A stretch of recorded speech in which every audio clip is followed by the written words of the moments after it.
अमेठी छोड़ रायबरेली के मैदान में आ गए राहुल गांधी। उत्तर प्रदेश की वो सीट जो गांधी नेहरू परिवार की पुश्तैनी मानी जाती है। 1952 में लड़े दादा फिरोज गांधी, 2024 में राहुल गांधी उम्मीदवार।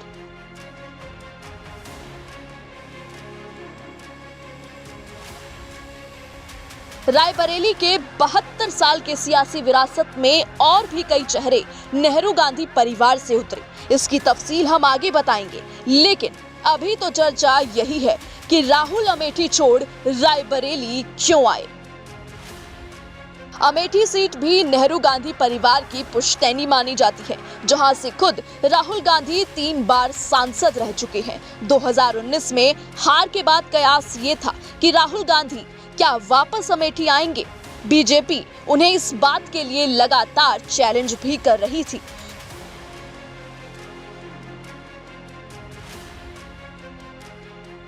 शुक्रवार को ही जब राहुल के नॉमिनेशन का ऐलान हुआ तो पीएम मोदी ने उन पर तंज कसा।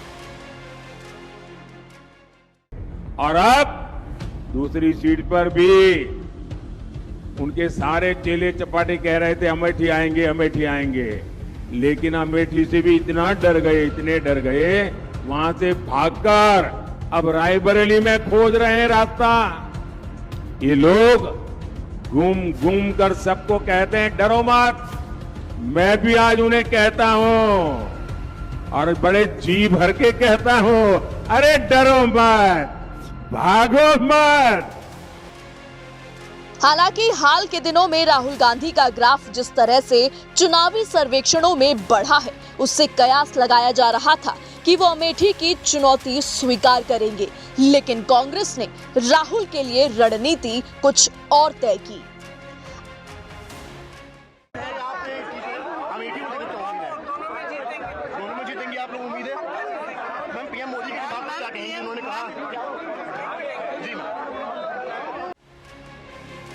अब राहुल ने रायबरेली का चैलेंज लिया है, जहां से पिछले चुनाव में मोदी लहर के बीच सोनिया गांधी ने बीजेपी के उम्मीदवार को 1.5 लाख से ज्यादा वोटों से हराया था। तो क्या राहुल वही करिश्मा दोहराएंगे या फिर ये जीत की गारंटी पहले से ही लेकर आए हैं? क्योंकि रायबरेली से आज तक गांधी नेहरू परिवार का कोई भी सदस्य हारा नहीं है। रायबरेली लोकसभा सीट 1957 के आम चुनाव से अस्तित्व में आई। 1952 के पहले चुनाव में रायबरेली और प्रतापगढ़ मिलाकर एक लोकसभा सीट थी। तब पूर्व प्रधानमंत्री इंदिरा गांधी के पति फिरोज गांधी इस सीट से सांसद थे।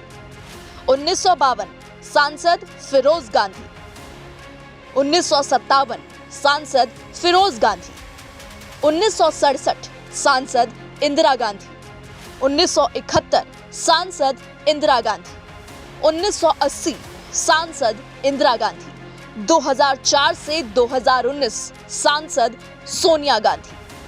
हालांकि बीच बीच में रायबरेली में कांग्रेस की जड़ें कुछ कमजोर जरूर पड़ी, लेकिन कांग्रेस हर बार रायबरेली की जनता के दिलों में अपनी जगह बनाने में कामयाब रही है। लेकिन अब कांग्रेस के लिए रायबरेली में पहले जैसे हालात नहीं रहे हैं। इस बार रायबरेली का किला फतेह करने के लिए कांग्रेस को कई चुनौतियों का सामना करना पड़ेगा, जिसमें से सबसे बड़ा है चुनौती नंबर 1, रायबरेली में बीजेपी का बढ़ता वोट बैंक। इसे समझने के लिए आपको बीजेपी और कांग्रेस के वोट बैंक पर नजर डालनी होगी।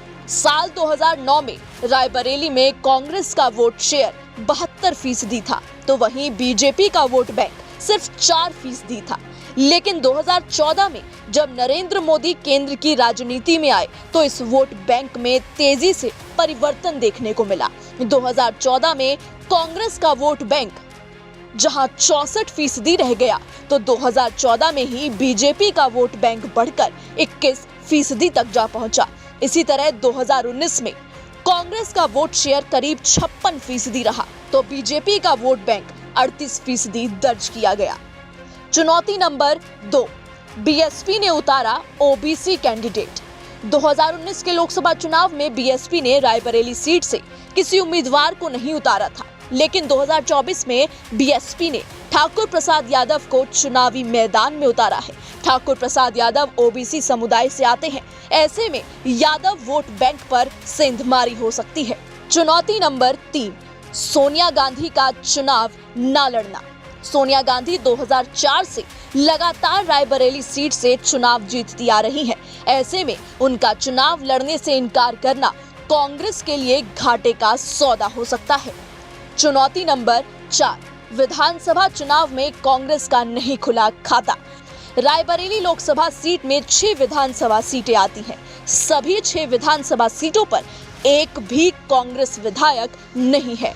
बछरावा समाजवादी पार्टी, हरचंदपुर समाजवादी पार्टी, सरेनी समाजवादी पार्टी, ऊंचाहार समाजवादी पार्टी, मनोज पांडे बीजेपी में शामिल, रायबरेली सदर बीजेपी, सलोन बीजेपी। ऐसे में राहुल गांधी के लिए अपने परिवार की विरासत बचाना और कांग्रेस की साख को बनाए रखना इस बार इतना आसान नजर नहीं आता है।